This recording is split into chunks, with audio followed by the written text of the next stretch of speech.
먼저 첫 번째 주제는 교회입니다. 교회. 그림이 예뻐서 넣었는데 사실은 제가 원래 찾았던 거는 교회 하면 사실 저런 이미지가 먼저 떠오르기는 하죠. 그렇죠? 기본적으로 교회라는 말을 들었을 때 저런 위에 십자가 달려있는 그런 건물이 먼저 떠오르기도 합니다. 유평교회 요 예배당 처음 지었을 때 원래 저쪽에 첨탑이 없었었어요. 여기 예배당 지을 때 계셨던 분들은 아실 텐데 기억나세요? 네, 없었었어요. 그래서 지나가는 사람들이 다들 저게 뭐냐고, 건물은 크게 있는데 저 건물이 무슨 건물인지를 모르겠다, 이제 그렇게 얘기를 해가지고 이제 그렇게 첨탑도 올리고 십자가도 그렇게 세우고 그렇게 했었던 기억이 나거든요. 그만큼 사람들의 이미지 속에는 교회라는 것은 그런 건물 있고 위에 십자가가 달려 있는 이제 그러한 이미지가 있어서 저도 이미지를 찾다 보니까 이런 이미지만 찾아져서 그냥 넣는데요. 그리고 좀 귀엽잖아요, 그렇죠, 그림이. 그래서 넣는데 사실은 교회라는 것은 여러분들 잘 아시듯이 건물을 말하는 것이 아니라 이 구원받은 성도들을 말하죠. 그래서 그 성도들이 저 안에 있다라고 생각을 해주시면 좋을 것 같습니다. 교회가 중요합니다. 우리가 교회가 얼마나 중요하냐라고 물어보면, 그렇게 물어보면 우리가 이렇게 대답할 수 있습니다. 그리스도께서 교회를 사랑하시고 그리고 그 교회를 위해서 자신을 주실 만큼 교회를 사랑하셨던, 그렇기 때문에 그만큼 중요한 것이 바로 교회입니다. 예수님께서 그 제자들에게 어떤 말씀을 하셨었냐면은 사람이 누구를 위해서 자기 목숨을 버리면 그거보다 더 큰 사랑이 없다라는 말씀을 하셨었어요. 그 누구였죠? 친구, 그렇죠? 친구. 사람이 친구를 위해서 자기 목숨을 버리면 그보다 더 큰 사랑이 없다라고 예수님께서 그렇게 말씀을 하셨었는데 정말로 그렇게 자기 목숨을 내어준 것이 바로, 예수님의 목숨을 내어주신 그런 사랑을 보여주셨던 것이 바로 이 교회입니다. 조금 더 생각해 보면은 원래 교회가 예수님의 친구도 아니었는데, 그렇죠? 예수님께서 이 원수였던 사람들을 이 교회로 만드셔서 만드시려고 그렇게 하셨습니다. 그만큼 우리가 교회는 중요하다라고 말을 할 수 있습니다. 그래서 우리가 이 교회에 대해서 제대로 알고 배우고 하는 것이 정말로 중요합니다. 지금 우리가 그동안 여러 이 신학적인 주제들에 대해서 계속 배우고 있는데, 지난번에 했었던 구원론, 뭐 어떻게 더 표현할 수 없을 만큼 중요한 주제였고요. 지금 하고 있는 이 교회론하고 요 다음에 할 종말론은 조금 더 실제적인 의미에서 중요성을 가져요. 그러니까 이 교회에 대해서 우리가 어떻게 이해하고 있느냐가 내가 지금 오늘 어떻게 살고 있느냐에 아주 직접적인 영향을 주기 때문에 이 교회에 대해서 바로 아는 것이 굉장히 중요합니다. 종말론도 사실 마찬가지고요. 그래서 오늘은 첫 번째로 교회의 정의에 대해서, 교회가 무엇인지에 대해서 같이 생각을 해보려고 합니다. 우리가 무엇을 교회라고 부르느냐, 그것에 대해서 생각을 해보려고 하는데요.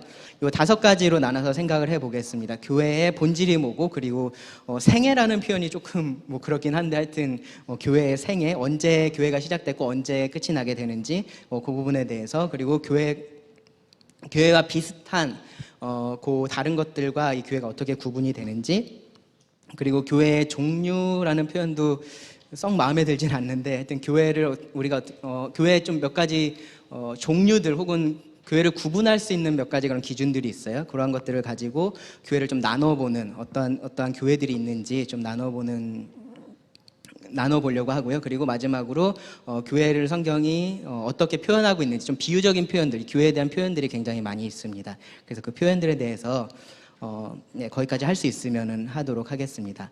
먼저 이 교회의 본질에 대해서 우리가 생각을 해보려면 이 단어에 대해서 꼭 알아야 돼요. 사실 익숙하시죠, 그렇죠? 이 에클레시아라는 말은 헬라어이지만 지금 우리도 사실 많이 듣고 사용하고 있는, 그리고 듣게 되는 그런 단어이기도 합니다. 어디로부터 불러낸 사람들, 무리, 공동체라는 의미를 가지고 있습니다. 뭐 자세한 설명은 더 안 드려도 될 거라고 생각하는데요. 근데 우리말의 교회는 무슨 뜻이죠? 그냥 한자를 풀어보면 교회. 네? 아니, 그러니까 한자를, 그냥 교회라는 말을 한자를 풀어보면 가르칠 교자가 들어가고 모일 회자가 들어가죠. 그러니까 그러니까 가르침이 뭔가 중심이 된 그런 모임인 거예요. 근데 교회라는 말이 꼭 그러니까 성경에서 말하는 이 에클레시아를 설명하려고 만들어진 단어는 아니고요. 이미 그 전부터 있었던 단어인데 이게 아마 처음에 저도 이게 좀 유래를 좀 찾아보고 싶어서 좀 찾아봤었는데 못 찾았어요. 뭐 시간이 더 있으면 좀 찾아보고 싶은데 왜 교회라고 이 에클레시아를 부르기 시작했는지. 그러니까 어쨌든 우리말에는 가르침이라는 것이 좀 이렇게 중심이 된 표현이기는 한 것 같아요, 그렇죠? 그리고 영어로는 교회를 뭐라 그러죠? 처치라 그러죠, 처치. 근데 그 처치는 사실은 요 헬라어의 바탕을 두고 있는데 그 의미는 뭐냐면은 주님에게 속한 자들, 주님에게 속해 있는 무리라는 의미가 있어요. 그러니까 요 에클레시아에서 온 말은 아닌 거예요, 처치라는 말도. 근데 어쨌든 의미 자체는 조금 더 여기에 가깝기는 합니다. 뭐 어쨌든 근데 지금에 와서 우리가 교회라는 말을 쓰고 있고 성경에서도 교회라고 번역을 했기 때문에 우리가 뭐 그런 단어를 쓰지만 이런 의미다라고 이해를 좀 할 필요가 있는데요. 일반적으로 원래는 이 에클레시아가 처음부터 우리가 지금 생각하는 이 그리스도인의 공동체, 구원받은 사람들의 무리를 의미하는 단어는 아니었습니다. 원래는 일반적으로 그냥 어떤 모임, 공동체를 의미하는, 그러니까 지금 제가 사용하고 있는 이 말 그대로의 의미인 거예요. 모임, 공동체, 무리라는 의미로서 이 에클레시아가 사용이 됐었어요. 그래서 스데반이 이 이스라엘에 대해서 어떠한 표현을 썼냐면은 사도행전에 보면은 광야교회라는 표현을 썼습니다. 광야교회. 그게 이스라엘이 교회였다라는 말을 하려고 그렇게 한 것이 아니라 그냥 광야에 있었던 이스라엘 사람들의 무리라는 의미로서 뭐 특별히 이제 하나님께서 어디죠? 애굽에서 이렇게 불러낸 그런 무리라는 의미에서 에클레시아라는 표현을 썼고요. 또 에베소서인데 그 사도행전에 보면은 그 에베소에서 이 바울을 반대해서 일어났었던, 막 분노하면서 일어났었던 그 사람들의 무리에 대해서도 이 에클레시아라는 표현이 사용이 됩니다. 그러니까 에클레시아가 무조건 교회를 처음부터 의미했었던 것은 아니었던 거죠. 그런데 그것이 이제 지금의 우리가 이해하는 그런 교회의 의미가 된 것은 왜 그러냐면 예수님께서 하셨던 말 때문인데요. 예수님께서 처음으로 이 교회라는 말을 좀 특별한 사람들을 지칭하는 의미로서 사용을 하셨습니다. 잘 아시는 이 마태복음 16장 18절 말씀, 내가 이 반석 위에 내 교회를 세우리라 라고 말할 때 그냥 예수님께서 단지 어떤 사람들의 무리 공동체를 의미하셨던 것이 아니라 아주 특별한 어떠한 공동체를 예수님께서 그 마음에 두셨고 그러한 공동체를 내가 세울 거다라고 그렇게 말씀을 하셨던 거죠. 어떠한 모임이 됐든지 그 모임을 정의하는 혹은 규정하는 무언가가 항상 있어야 되죠, 그렇죠? 그래서 지금 UFC 하면은 뭐가 그 UFC를 규정하죠? 축구, 그렇죠? UFC인데 축구를 안 해요. 그러면은 뭐가 될까요? 그 모임은? 네. 왜 좀 이상해지잖아요. 그러니까 뭐 모여서 계속 뭐 친목은 할 수 뭐 친목 그런 교제는 할 수 있기는 한데 본래의 그런 목적을 상실하게 되는 거죠. 그러니까 이것이 지속되려면 축구라는 것이 계속 있어야 되는 거예요. 뭐 산악회라고 하면은 산을 타야 되죠. 계속 모여서 술만 마시고 고기만 먹고 하면은 우리가 그것을 산악회라고 뭐 처음엔 그렇게 시작했을지 모르지만 그렇게 계속 부를 수는 없는 거죠. 정체성을 잃어버렸으니까. 그럼 이 교회라는 것을 정의하는 것은 무엇이냐? 이 교회를 우리가 규정할 때 가장 중요한 것이 무엇이냐 라고 물어보면 사실 그에 대한 대답을 여기서 찾아야 돼요. 왜냐하면은 예수님께서 처음으로 이 교회라는 단어를 사용해서 특별한 사람들의 무리를 예수님께서 일으키실 것, 세우실 것에 대해서 말씀을 하셨기 때문에 내가 이 반석 위에 내 교회를 세우겠다라고 예수님께서 말씀하셨고요. 여기서 말하는 이 반석은 뭐 좀 설명이 필요하긴 하지만 결론적으로 가서 보면 결국은 예수님이에요. 예수님. 뭐냐면은 그 베드로가 예수님께서 너희는 나를 누구냐라고 물어봤을 때 베드로가 뭐라고 대답했냐면 주는 그리스도시요 살아계신 하나님의 아들이십니다라고 고백을 했죠. 그렇죠? 그것에 대해서 예수님께서 베드로를 칭찬하시면서 하셨던 말씀이 이 말씀이거든요. 그러니까 베드로 네가 한 그 말이 옳고 그 그 고백 위에 그 예수 그리스도, 주가 그리스도시고 살아계신 하나님의 아들이시다라는 그 고백, 즉 예수 그리스도 위에 내가 나의 교회를 세우겠다라고 예수님께서 말씀을 하신 겁니다. 그래서 이 교회는 특별한 부르심을 받은 사람들의 무리인데 그 정체성이 어디에 있냐면은 바로 예수님에게 있는, 그래서 예수님에게 속해 있고 예수님께서 세우신, 그리고 예수님 위에 지어진 그러한 사람들의 모임을 우리가 교회다라고 말을 할 수 있습니다. 어딘가로부터 불림을 받았다라고 말하니까 이렇게 그림을 그려볼 수 있어요. 이렇게 지구 온 세상 사람들이 있고요. 그 안에서 특별히 누군가를 하나님께서, 예수님께서 불러내신 거죠, 그렇죠? 그 부르심에 대해서 성경이 여러 가지 말들을 하고 있는데요. 보시면 이 고린도전서 1장 2절에서는 고린도에 있는 하나님의 교회 곧 그리스도 예수 안에서 거룩하여지고 성도라 부르심을 받은 자들과 또 각처에서 우리 주 곧 그들과 우리의 주 되신 예수 그리스도의 이름을 부르는 모든 자들에게라고 시작을 합니다. 여기 보시면 이 교회는 거룩한 자들로서 불려졌다라고 말을 합니다. 이 부르심에는 거룩한 자들로서, 즉 성도가 되는 것이 포함이 되어 있고요. 그리고 이 사람들은 어떤 사람들이냐면은 예수 그리스도의 이름을 부르는 자들, 그냥 예수 그리스도 그렇게 이름을 부르는 걸 얘기하는 건 아니겠죠, 그렇죠? 예수님을 그리스도로서 인정하는, 그렇게 고백하는 사람들, 주로서 받아들인, 영접한 사람들을 말하고 있습니다. 이 부르심이라는 것에 그런 것들이 포함되어 있다라는 말이고요. 이 데살로니가전서 2장 12절에서는 이는 너희를 부르사 자기 나라와 영광에 이르게 하시는 하나님께 합당히 행하게 하려 함이라라고 말씀합니다. 그래서 이 말씀에 보시면은 이 부르심의 결과와 목적이라는 것이 드러나죠. 하나님의 나라와 영광에 이르게 되는 것, 그러한 목적을 위해서 불러냈다라는 거죠. 특별한 목적이 있었다라는 거고요. 그러한 결과를 예상하고서 그렇게 했다라는 거고요. 그리고 또한 하나님께 합당히 행하는 것을 목적으로 이렇게 불러냈다라는 것을 우리가 알 수 있습니다. 그러니까 이 부르심에 그런 특별한 의미들이 있다라는 거예요. 그리고 그러한 부르심을 받은 자들이 교회다라는 겁니다. 디모데후서 1장 9절은요. 하나님이 우리를 구원하사 거룩하신 소명으로 부르심은, 여기도 또 부르심에 대한 얘기가 나오죠. 우리의 행위대로 하심이 아니요 오직 자기의 뜻과 영원 전부터 그리스도 예수 안에서 우리에게 주신 은혜대로 하심이라. 하나님께서 이 교회를 부르신 그 동기가 어디에 있느냐?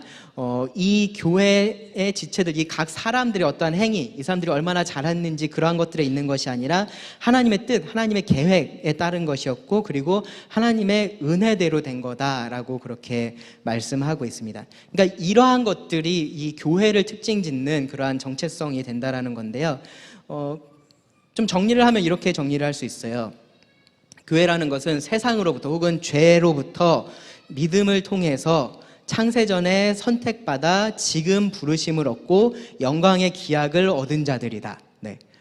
불러낸 무리보다는 조금 설명을 길게 했죠. 제가 이거저것을 여기다 끼워 넣어서 그런데요. 이러한 의미들이 있다라는 거죠. 단순히 그냥 세상 가운데서 불러내어져서 따로 있는 그런 사람들만 의미하는 것이 아니라 하나님의 선택을 받은 것이고, 하나님께서 그 선택을 지금 이들에게 적용을 하셔서 부르시고 영광의 기약을 이들에게 주시고, 그러한 과정에서 우리들의 믿음을 하나님께서 사용하셔서 불러내셨다라는 겁니다. 그렇게 된 자들을 우리는 교회다라고 말을 합니다. 그래서 간단하게 정리하면은 어떤 사람들인 거예요? 구원받은 사람들인 거죠. 믿는 자들이라고 말하는 그러한 사람들의 공동체, 모임 혹은 무리가 교회입니다. 교회.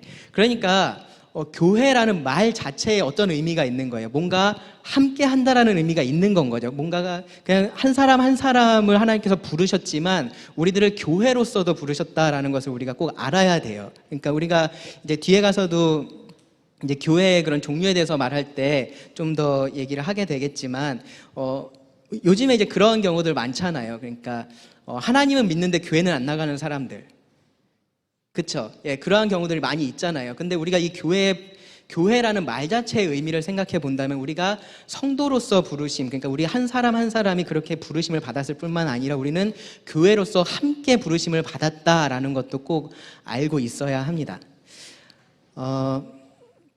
자, 교회 생애에 대해서 간단하게 말씀을 드릴게요. 이 부분은 아마 종말론을 할 때 다시 한번 조금 더 자세하게 다루게 될 텐데요.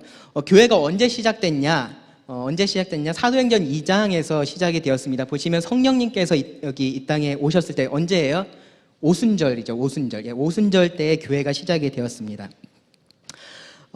그렇게 생각하지 않는 사람도 있어요. 그러니까 구약의 모든 그러한 구원받은 사람들도 이 교회에 포함이 된다라고 그렇게 말을 하는 사람들도 있는데, 저는 그렇게 보기는 아주 어렵다라고 생각을 하는 이유가, 예수님께서 뭐라 그러셨어요? 내가 내 교회를 세울 거다라고 말씀을 하셨죠. 그러니까 교회라는 것은 예수님께서 그 말씀을 하시기 전에는 세워지지 않았었던 거고, 그 이후에 세워진다라는 의미가 이미 그 안에 예수님께서 하실 때 들어 있었습니다. 그렇기 때문에 교회는 분명한 그런 시작점을 가지고 있고요.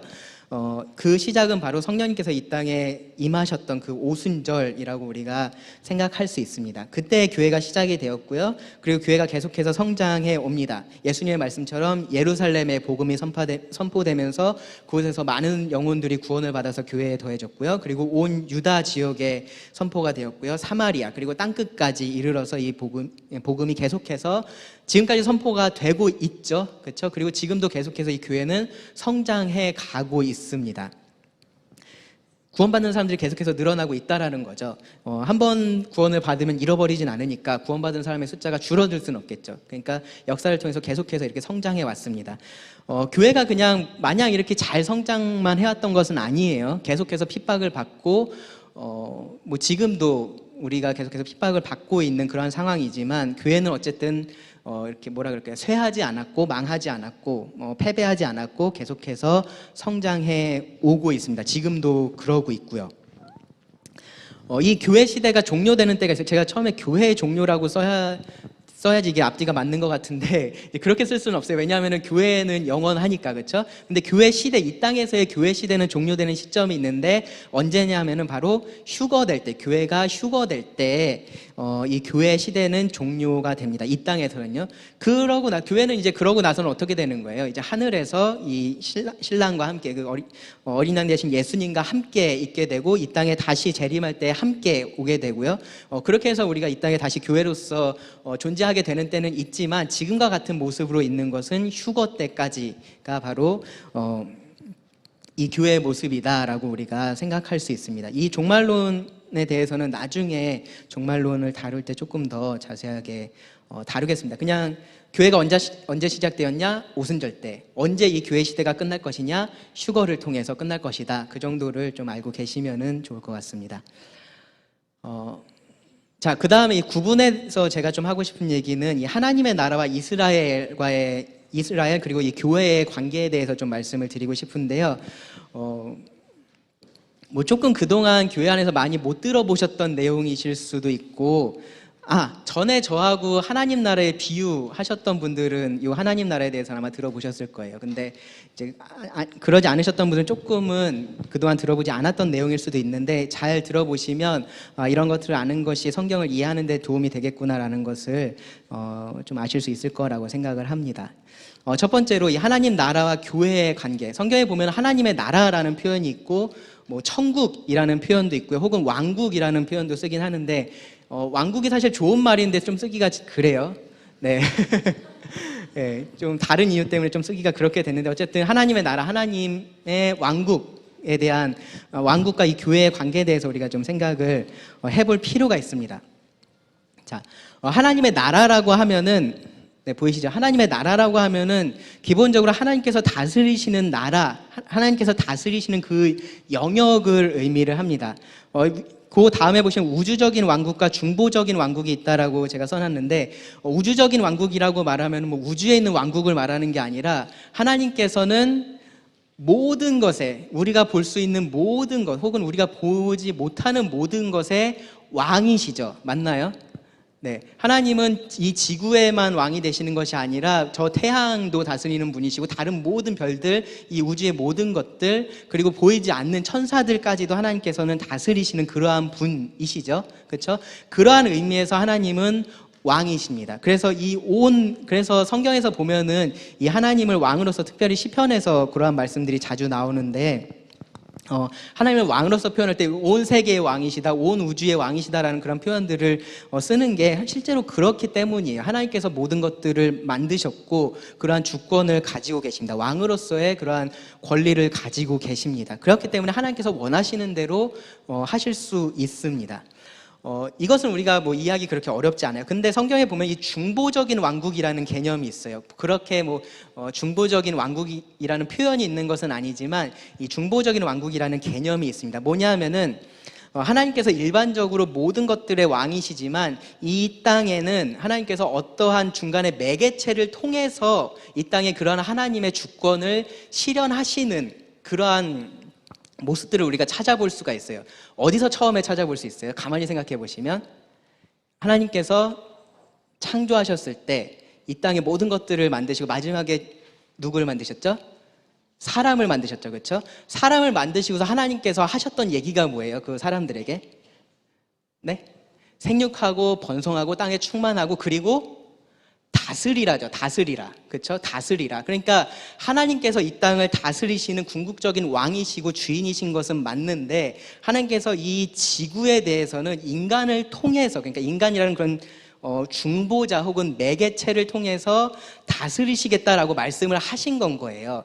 그러니까 그러한 의미에서 이 땅은 그러한 의미에서 중보적인 왕국, 중보적인 의미에서의 하나님의 나라가 이 땅에는 존재해 왔습니다. 처음부터 인간을 통해서 그렇게 처음에 그런 사람을 통해서 그렇게 하셨었고요. 그리고 시간을 좀 지나서 생각해 보면은 하나님께서는 이스라엘이라는 그러한 민족, 그 나라를 통해서 이 땅에 그런 하나님의 나라를 계속해서 보여주려고 하셨었죠. 그렇죠? 그리고 그러한 것들의 가장 궁극적인 실체로서 예언된 것이 무엇이었냐면은 바로 메시아의 왕국입니다. 메시아의 왕국. 이 메시아를 통해서 하나님께서 이 땅을 다스리실 건데 그때는 이 다른 인간들, 그러니까 처음에 아담과 하와 혹은 그 중간에 있었던 족장들, 그러니까 뭐 아브라함, 이삭, 야곱과 같은 그런 족장들, 요셉 같은 그런 족장들을 통해서 하나님께서 다스리셨을 때, 그리고 이스라엘이라는 나라를 통해서 하나님께서 다스리셨을 때, 그리고 그 나라의 왕들이 있었죠. 그렇죠? 그런 왕들을 통해서 이러한 하나님께서 하나님의 통치권을 이 땅에 보여주려고 하셨을 때 항상 이 인간의 연약함 때문에 한계가 있어서 하나님의 온전하신 통치가 이 땅에 제대로 드러나지를 못했어요. 근데 그것이 제대로 드러날 것으로 예언된 나라가 바로 이 메시아의 왕국이었던 거죠. 그래서 이 메시아가 처음 인간이 범죄했을 때부터 계속해서 성경에 예언이 되어 있는 것을 볼 수가 있습니다. 이해가 되시나요? 이 중보적 왕국이라는 것이 무엇을 의미하는지? 네, 그러한 왕국에 대해서 성경이 말을 하고 있고 그러한 개념을 우리가 성경 속에서 찾아볼 수가 있습니다. 이 메시아 왕국에 대해서 우리가 좀 이제 자세하게 생각을 해보면요, 이 메시아의 왕국에 대해서 조금씩 계속해서 예언이 있다가 그 예언이 아주 많이 나오게 된 때가 있어요. 언제냐면은 포로기 때. 그러니까 이 이스라엘이 남유다와 북이스라엘이 이제 포로로 잡혀가고 이제 북이스라엘은 그렇게 이제 다시 돌아오지 못하고, 그리고 이 남유다는 다시 돌아오고 하는 그 과정 속에서 선지서들이 많이 기록이 됐는데 그때에 계속해서 이 메시아의 왕국에 대한 예언들이 성경에 계속해서 나타나는 것들을 볼 수 있습니다. 뭐 잘 아시는 그런 이사야의 말씀들도 있고요. 뭐 에스겔에도 그런 말씀들이 많이 기록이 되어 있습니다. 그런 예언들이 계속해서 있었고요. 그리고 그 메시아 왕이 이 땅에 탄생을 하죠. 누구예요? 예수님이시죠. 예수님께서 이 땅에 탄생을 하셨습니다. 그래서 특별히 마태복음을 보시면 이 마태복음이 이 예수님을 메시아 왕으로서 소개를 하고 있는 복음서이기 때문에 처음에 보시면 뭐가 나와요? 족보가 나오죠. 왕이니까 족보가 필요하잖아요. 누구의 혈통으로 이 땅에 왕으로서 온 것인지 그 족보를 설명을 합니다. 누가복음에서도 그 혈통에 대해서 설명을 하는 장면이 나오고요. 그리고 이 마태복음에 보시면은 이 예수님께서 예언의 성취로서 이 땅에 오신 것이다라는 것을 강조를 하고요. 그리고 유대인의 왕으로서 이 땅에 오셨다라는 것을 보여줍니다. 누구를 통해서 그것이 나타나냐면은 그 누구죠? 우리가 크리스마스 때마다 보는 연극에서 보면은 멀리서 왔었던 사람들, 동방박사들, 예, 동방박사들 생각이 안 나죠? 40대, 네, 얼마 안 남아서 그래요. 예,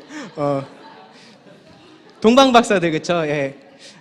근데 동방 박사들도 사실은 박사보다는 훨씬 더 좀 뭐라 그럴까요? 우리가 그냥 박사라고 하니까 지금 PhD 받은 사람들 그렇게 생각할 수 있는데 그 동방 박사들도 사실은 가만히 보면 왕들이에요. 예, 왜냐하면 올 때에 자기들만 온 게 아니라 그 군대들을 같이 데리고 와요. 그러니까 그렇게 움직일 수 있는 사람들이면 그 정도의 최소한의 권세를 가지고 있었던 사람들인 거죠. 그래서 그 왕들인데 그 왕들이 와서 헤롯 왕에게 찾아간 거죠. 그래서 유대인의 왕으로 태어난 자가 누구냐라고 물어보죠. 예, 그러니까 예수님을 왕으로서 그렇게 소개를 해주고 있고 그 왕들이 와서 그 예수님, 그 아기 예수님께 경배했었던 거죠. 그렇기 때문에 이 유대인의 왕으로서 마태복음에서 보여지고 있다라고 우리가 볼 수 있습니다.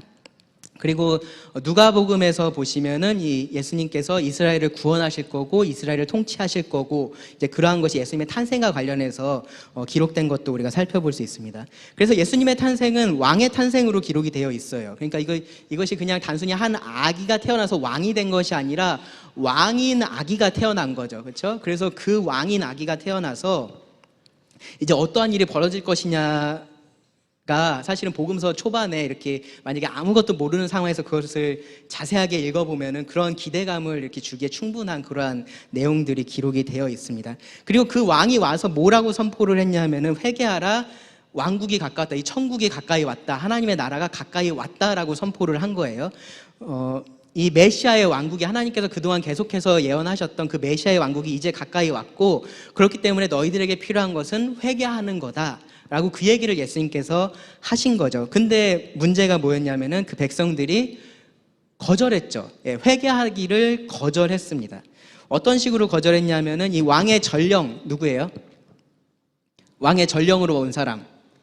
세례 요한, 그렇죠? 이 침례 요한을 사람들이 거절했어요. 믿지 않았어요. 오늘 우리가 말씀 시간에 들었잖아요. 그들이 믿지 않았어요. 사람들은 좋아했지만 그들의 지도자들은 이 세례 요한을 하나님께로부터 온 선지자 메시아의 그런 전령으로서 인정하지를 않았습니다. 왕의 전령을 거절했고요. 그리고 마태복음 11장에 보시면은 이스라엘의 여러 고을이 계속해서 이 예수님을 거절하는 것을 볼 수 있습니다. 처음에는 예수님이 나셨던 나사렛 마을에서 배척을 당하셨었고 예수님께서 계속해서 그렇게 거절당하시는 모습들이 보여집니다. 왕이 탄생을 했으면 이제 그 왕에 대해서 사람들이 그 왕을 탄생을 축하하고 받아들이면서 그렇게 왕국이 이루어져야 가야 할 것 같은데 그러지 않고 계속해서 이날의 백성들이 이 왕을 거절하는 일들이 일어납니다. 그리고 마태복음 12장에 가서 보시면은 이 이스라엘의 지도자들이 궁극적으로 이 사람은, 이 예수는 메시아가 아니야라고 결론을 내립니다. 결론을 내리는 그 사건이 뭐냐 하면은 바로 예수님께서 귀신들을 쫓아내시는 것들을 보고 그 사람들이 누가 하는 일이라 그랬어요?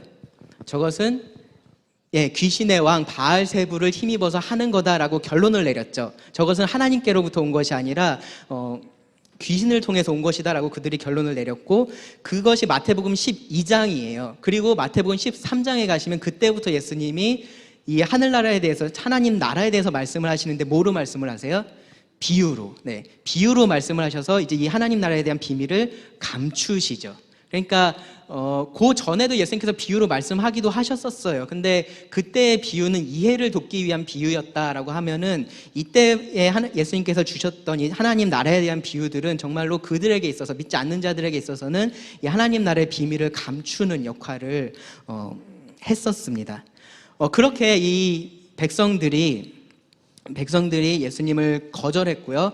그러면서 이 왕국의 도래가, 그러니까 하나님의 나라가 예수님께서 오심으로 가까이 왔다라고 예수님께서 선포를 하셨었는데 이 땅에 완전히 임하는 것이 연기가 됩니다. 그래서 이 뒤에 말씀들을 보면 예수님께서 이러한 말씀들을 하지 않으셨어요. 하나님의 나라가 너희들에게 가까이 왔다, 회개해야 된다, 그러한 말씀들을 하지를 않으셨습니다. 오히려 예수님은 이 하나님의 나라가 연기됐다라는 이야기들을 하세요. 이 누가복음 19장 11절에 보시면은 그들이 이 말씀을 듣고 있을 때 비유를 더하여 말씀하시니 이는 자기가 예루살렘에 가까이 오셨고, 이 얼마 전에 우리 들었던 말씀이죠. 가까이 오셨고 그들은 하나님의 나라가 당장에 나타날 줄로 생각함이러라.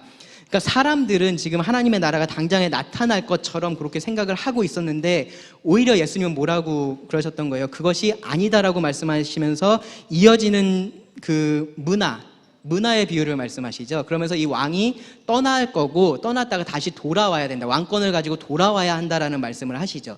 그러니까 하나님의 나라가 연기됐다라는 얘기를 하시는 거예요. 이 마태복음 21장 43절에도 보시면 그러므로 내가 너희에게 이르노니 하나님의 나라를 너희는 빼앗기고, 이 이스라엘 민족에 대해서 하시는 얘기예요. 너희는 빼앗기고 그 나라에 열매 맺는 백성이 받으리라 라고 말씀을 합니다. 이 말씀을 하실 때 예수님께서 어떤 비유로 얘기를 하고 계셨는지 혹시 아세요? 포도원 농부의 비유를 얘기를 하고 계셨었어요. 포도원 농부가 이 소작농들에게 그 포도원을 빌려줬는데 그들이 와서 그 포도원 주인이 보낸 사람들을 계속해서 거절하고 때리고 나중에 그 아들을 보냈는데 아들을 죽이게 되죠. 그렇죠? 그 비유를 예수님께서 말씀하시면서 지금 너희는 하나님의 나라를 거절했다. 그래서 이것이 이 하나님의 나라가 지금 너희들에게 임하지 않는다라는 말씀을 예수님께서 하신 겁니다. 이들이 정말로 아이러니한 장면이 바로 예수님께서 십자가에 못 박히실 때의 장면인데, 예수님께서 십자가에 못 박히신 것이 사실은 이 유대인들이 그들의 왕을 거절했던 가장 생생한 절정에 이르렀던 그러한 장면인데, 그때 예수님께서 못 박히실 때 빌라도가 예수님의 머리에 편말에 뭐라고 썼어요? 유대인의 왕이라고 썼죠. 그렇죠? 유대인의 왕이라고 썼습니다. 빌라도가 그렇게 썼던 것이 이러한 이야기들을 다 알고서 쓰진 않았겠죠. 그렇죠? 그리고 그 군병들이 예수님에게 자색옷을 입히고 막 가시관 면류관을 씌우고 그렇게 했었던 것도 다 조롱하려고 그렇게 했었던 거죠. 네가 왕이냐 그러면서 그렇게 예수님을 조롱하려고 그렇게 했었는데, 사실 정말로 예수님은 유대인의 왕이셨죠. 그렇죠? 그러면서 유대인의 왕이라는 편말을 위에다 달고 십자가에서 돌아가신 거죠. 로마인들의 손에, 그리고 그 유대인들의 손에.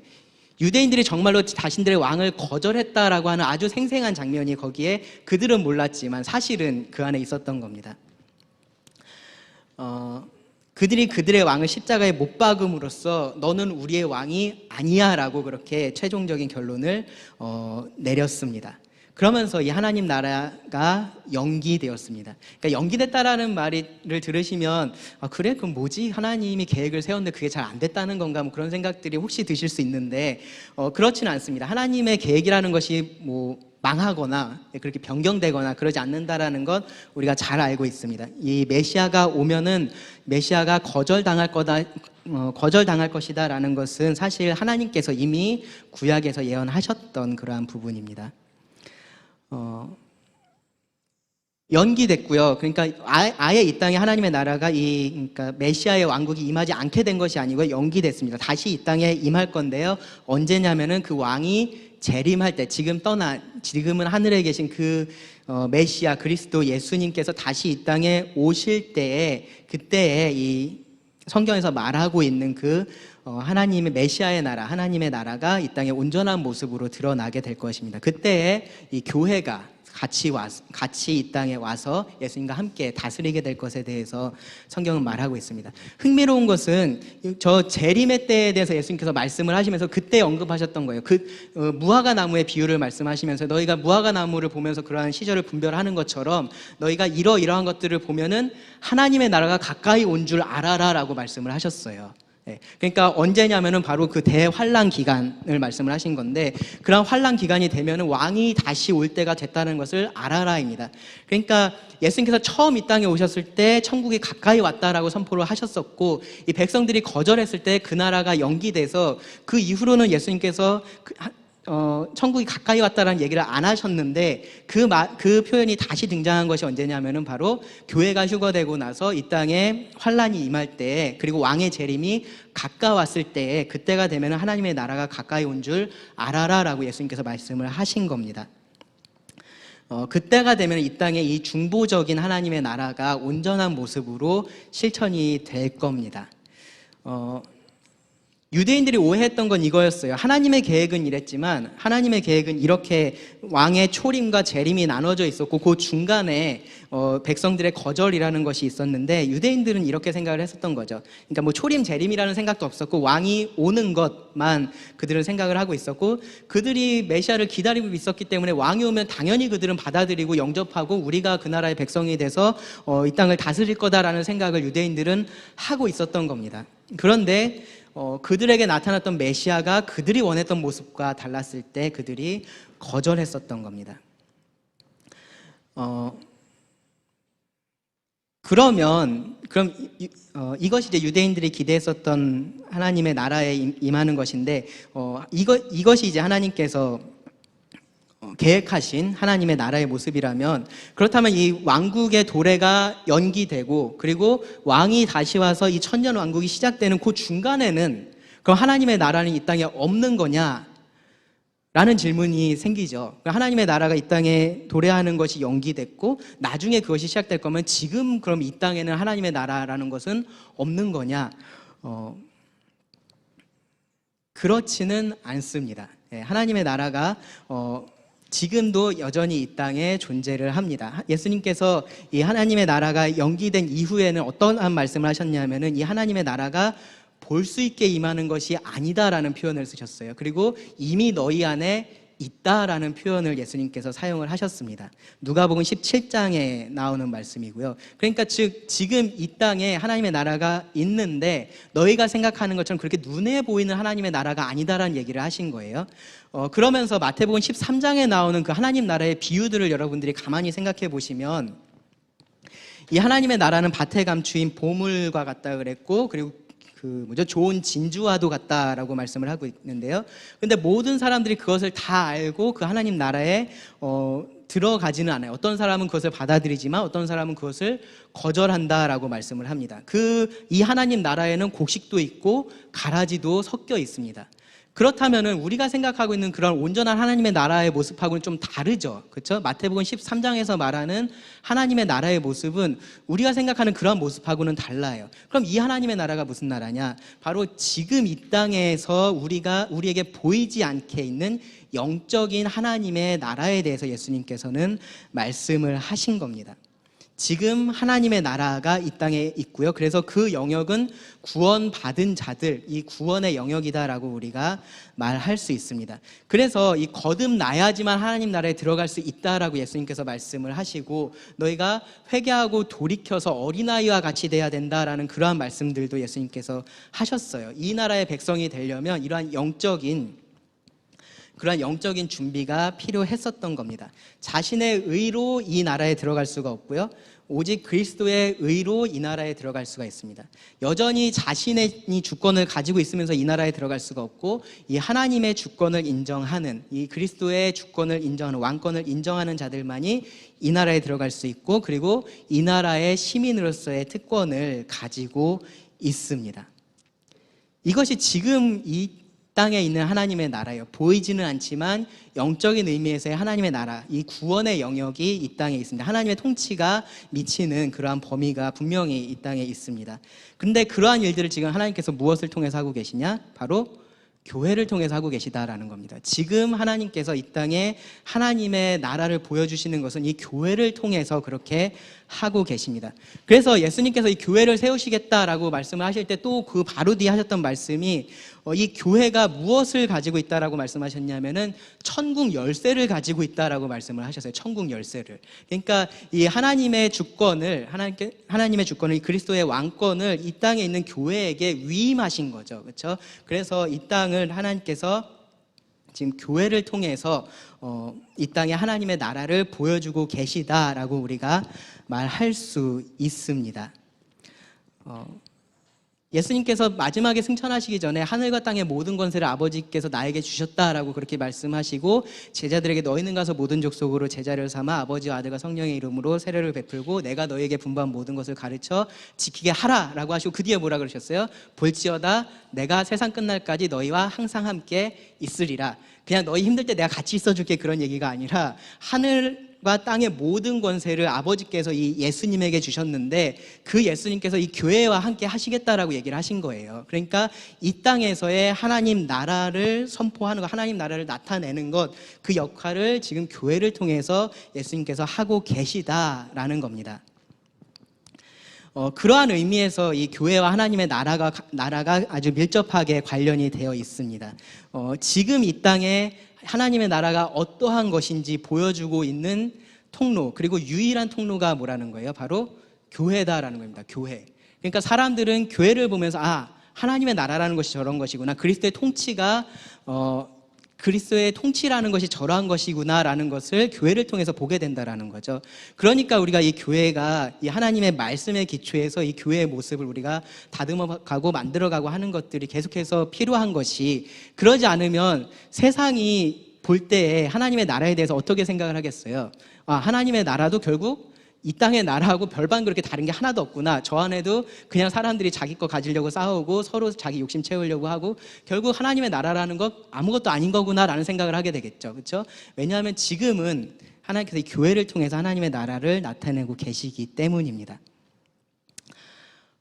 교회와 이스라엘의 관계까지 오늘 하고 마무리를 하겠습니다. 이 교회와 이스라엘의 관계, 뭐 쉽게 생각하면은 아주 간단하게 답할 수 있는 건데 사실 그렇게 간단한 질문은 아닙니다. 하나님께서 과거에 이스라엘을 통해서 하셨던 일들을 지금은 그냥 교회를 통해 하고 계시다, 우리가 그렇게 쉽게 얘기할 수도 있는데요. 근데 사실 좀 우리가 너무 쉽게 생각하면은 좀 이 부분에 대해서 오해할 만한 부분들이 많이 있습니다. 가장 중요한 질문은 이거예요. 오늘날 교회는 구약의 이스라엘을 완전히 대체했느냐? 예, 구약의 이 이스라엘을 교회가 지금 완전히 대체했느냐? 즉 이스라엘은 하나님의 나라로서 완전히 실패했고 하나님은 더 이상 이 이스라엘에 대해서는 어떠한 계획도 없으시고 이제는 이 교회를 통해서 모든 것들을 하고 계신다. 아까 방금 말씀드렸던 것처럼 지금은 교회를 통해서 이렇게 하고 계시니까 이스라엘은 이제 하나님의 계획에서 사라졌느냐라고 그렇게 졌느냐라는 질문에 대해서 뭐라고 대답을 할 거냐라는 겁니다. 둘 중에 하나죠. 그렇다, 아니다, 그렇죠? 그렇다라고 말하는 사람들이 있고요, 아니다라고 말하는 사람들이 있어요. 그렇다라고 말하는 사람들을 이제 대체 신학이라는 말로서 우리가 설명을 하고요. 그리고 대부분의 언약주의자들이 이쪽을 선택을 합니다. 즉 교회가 이스라엘을 완전히 대체했다 라고 그렇게 보는 겁니다. 그렇지 않다, 여전히 하나님은 이 이스라엘에 대한 계획을 가지고 계시다라고 말하는 것은 세대주의 그리고 전천년설을 믿는 쪽이 그렇게 믿고 있습니다. 우리나라의 교회들이 대부분 어느 쪽인지 아시나요 혹시? 위일까요, 아래일까요? 네, 대부분 위에입니다. 네, 대부분 교회가 이스라엘을 대체했다라고 그렇게 믿고 있습니다. 그렇게 가르치고 있습니다. 그런데 우리는 아니다라고 믿고 있습니다. 그리고 그것이 더 성경적이다라고 믿고 있는데요. 두 가지 이유가 있습니다. 사실 많이 있는데 대표적으로 두 가지 이유가 있습니다. 첫 번째로는 이스라엘의 회복에 대한 약속이 성경에 있다라는 것이고요. 그리고 두 번째로는 성경을 문맥적으로 해석을 한다면 우리가 이 교회는 이스라엘을 대체했다라고 그렇게 말할 수가 없다라는 것이 이유입니다. 지금 좀 이렇게 신학교에 와 있다라고 생각을 하시고 잘 따라와 보세요. 교회가 이스라엘을 대체했느냐? 아니다. 첫 번째로 이스라엘의 회복에 대한 약속에 대해서 우리가 생각해 볼 수 있습니다. 구약에 보시면 정말로 많은 곳에, 이건 좀 몇 개 뽑아낸 것 뿐인데 정말로 많은 곳에서 이스라엘이 정말로 우리가 볼 때는 완전히 망한 것처럼, 멸망한 것처럼 그렇게 보일 것인데 하나님께서 다시 회복시키실 것이다 라는 것에 대한 약속의 말씀이 많이 기록이 되어 있습니다. 신명기 30장 1절부터 6절에도 보시면 그들이 불순종한 것 때문에 흩어지게 될 거지만 언젠가는 국가로서 다시 그들이 회복하게 될 것이다 라고 말씀을 하고 있고요. 예레미야 30장에서 33장에서는 이 새 언약에 대해서 말씀을 하면서 이 새 언약이 영적인 것이고 동시에 육적인 축복도 그 안에 있는데 그것을 모두 그 모든 축복을 누릴 수 있는 대상이 바로 누구냐 하면은 이스라엘, 그리고 이 이스라엘의 회복을 통해서 그러한 축복을 사람들이 누리게 될 거다라고 말씀을 하고 있습니다. 신약에 와서 보시면 마태복음 19장 28절에서는 예수님께서 말씀을 하셨어요. 예수님께서 이르시되 내가 진실로 너에게 이르노니 세상이 새롭게 되어 인자가 자기 영광의 보좌에 앉을 때에, 이때 언제인 거예요? 예수님의 재림, 그쵸? 이 땅에 메시아의 그 온전한 왕국이 선포될 그때인 거죠, 그쵸? 그때에 나를 따르는 너희도 12 보좌에 앉아 이스라엘 12지파를 심판하리라 라고 말씀을 해요. 그러니까 여기 심판한다고 하니까 꼭 이렇게 나쁜 짓을 하는 것 같은데, 나쁜 짓이 아니라 이렇게 판단해서 꼭 벌 주고 그것만 생각을 하는 것 같은데, 다스린다라는 의미인 거예요. 다스린다. 그러니까 그때 이 사도들이 이스라엘의 12지파를 다스리려면 이스라엘이 그때까지 있어야 돼요, 없어야 돼요? 있어야 되는 건 거죠. 그렇죠? 이스라엘이 회복이 돼야 되는 겁니다. 누가복음 13장 34절 35절도요.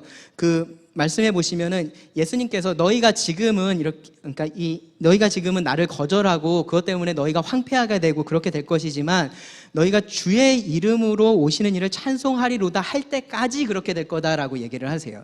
그 말을 뒤집으면 무슨 얘기예요? 주의 이름으로 오시는 이를 찬송하리로다라고 그들이 고백할 때가 오고, 그럼 그 이후로는 그들이 황폐하게 되지 않을 거다라는 얘기가 되는 거죠. 그렇죠? 그렇기 때문에 예수님은 이 이스라엘의 회복에 대해서 분명히 말씀하고 계시다라고 우리가 생각할 수 있습니다. 누가복음 21장 24절에서도 이방인의 때가 차기까지 이 예루살렘이 이방인들에게 밟힐 거다라고 말씀을 하셨는데, 그 말도 뒤집으면 이방인의 때가 차면 어떻게 된다는 거예요?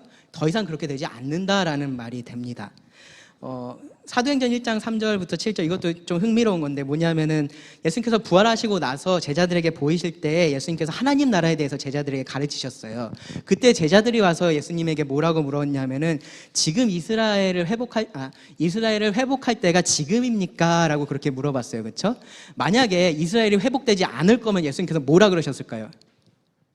그런 일 없을 거다라고 말씀을 하셨겠죠. 그렇죠? 근데 예수님께서 뭐라 그러셨냐면은 때와 시기는 너희의 알 바가 아니다라고 하셨어요. 그러니까 때와 시기는 너희가 알 바 아니지만 이스라엘이 회복되기는 할 것이다라는 것을 예수님은 알고 계셨던 겁니다. 만약에 예수님께서 그런 생각을 가지지 않고 그렇게 말씀하셨으면 제자들을 좀 속인 거죠. 그렇죠? 마치 회복될 것처럼 예수님께서 말씀을 하신 건 거죠.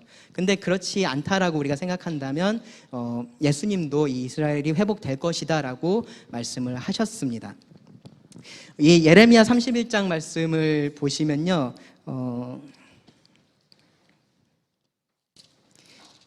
이게 굉장히 좀 제가 좋아하는 말씀이어서 좀 찾아보려고 그랬는데, 예레미야 31장 35절에서 7절, 37절,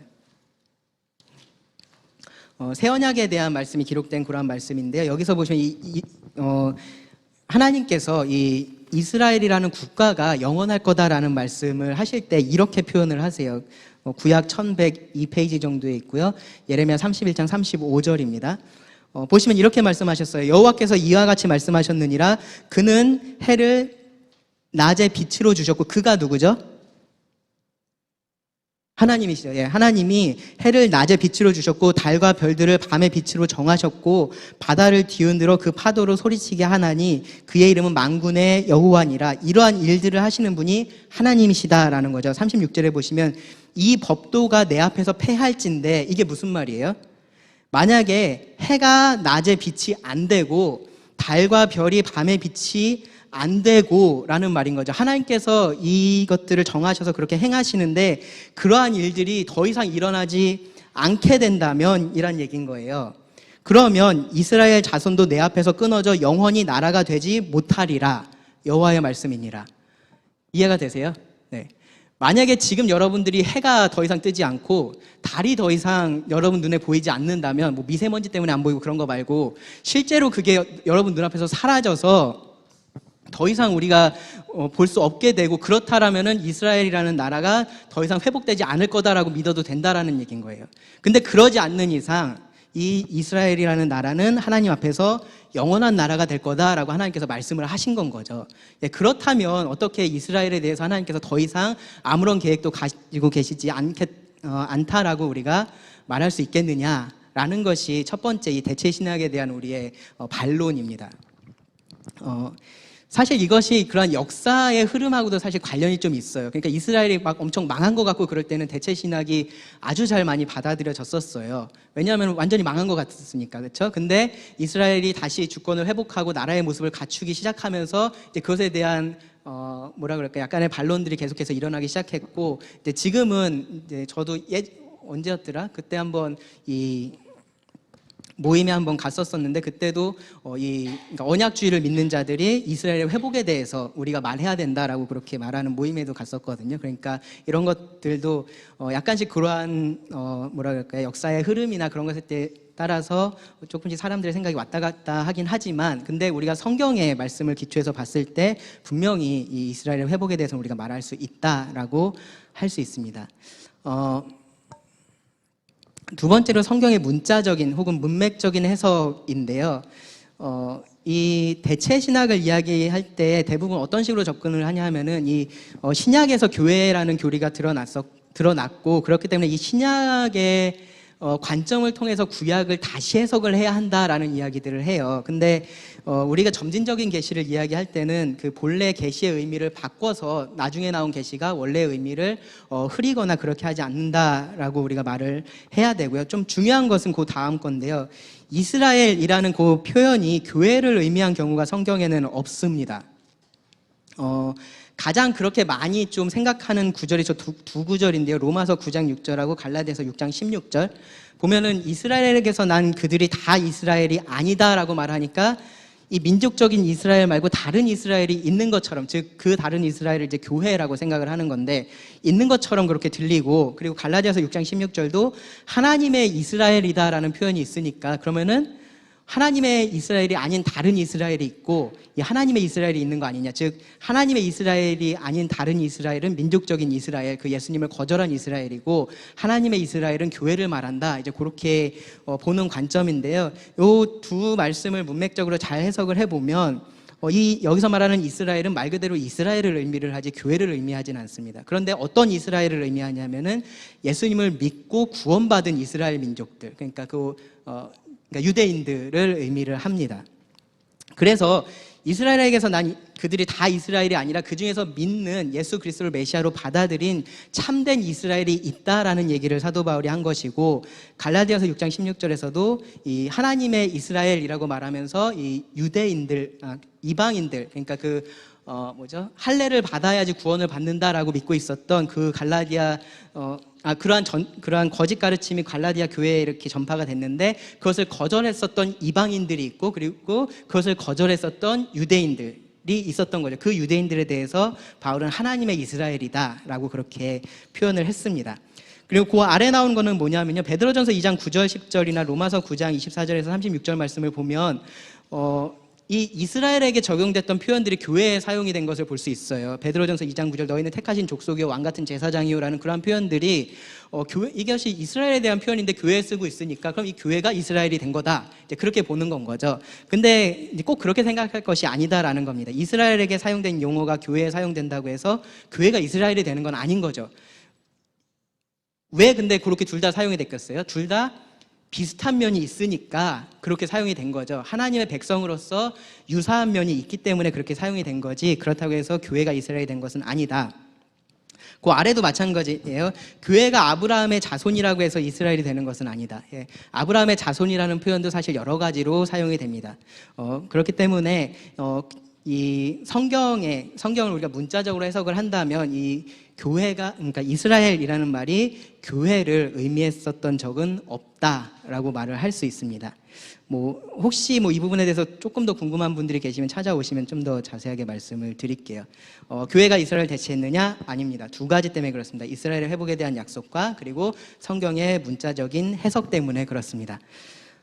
이 얘기를 제가 굳이 이 시간에 왜 이렇게 길게 했냐 하면요, 이것을 잘못 이해하면 성경 전체를 다르게 해석을 하게 돼서 그래요. 그러니까 아까 말씀드렸던 대체 신학 같은 경우에는 구약의 이스라엘에게 예언된 그 모든 말씀들을 다 교회에게 적용을 하려고 해요. 어떻게 해서든지. 그러니까 그것이 영적인 축복이 됐든 물질적인 축복이 됐든 어떻게든 다 교회에게 이렇게 적용을 하려고 합니다.